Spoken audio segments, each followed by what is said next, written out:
President Joe Biden's budget allocates billions of dollars toward advancing equity in dozens of government agencies, even as his administration attempts to sell it as a moderate proposal. Biden's spending plan mentions equity and its derivatives more than 100 times, including in a $48 million allocation for an equitable national park system. With this money, the Department of the Interior would expand operations at parks that preserve and tell the story of historically underrepresented and marginalized groups.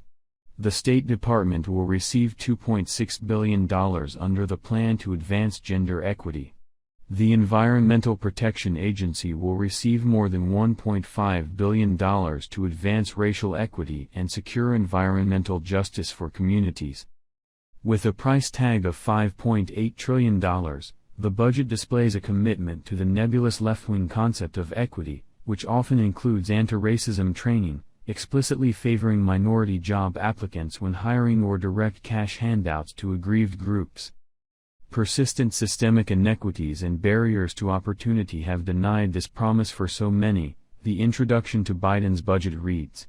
That is why the president has taken historic steps to put equity at the center of his agenda, and why the president assembled the most diverse cabinet in American history to deliver on this government-wide effort. The 158-page document provides a framework for funding the federal government's total spending in the 2023 fiscal year. The budget has been described by the New York Times as centrist and a peace offering to moderates by Politico.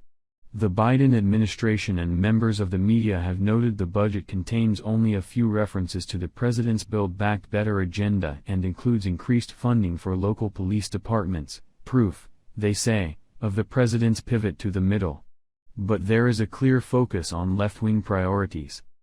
The equity initiative with the largest price tag is the $2.6 billion for the State Department devoted to advance gender equity and equality across a broad range of sectors, more than doubling the gender attributions of the policies of this administration, according to the document.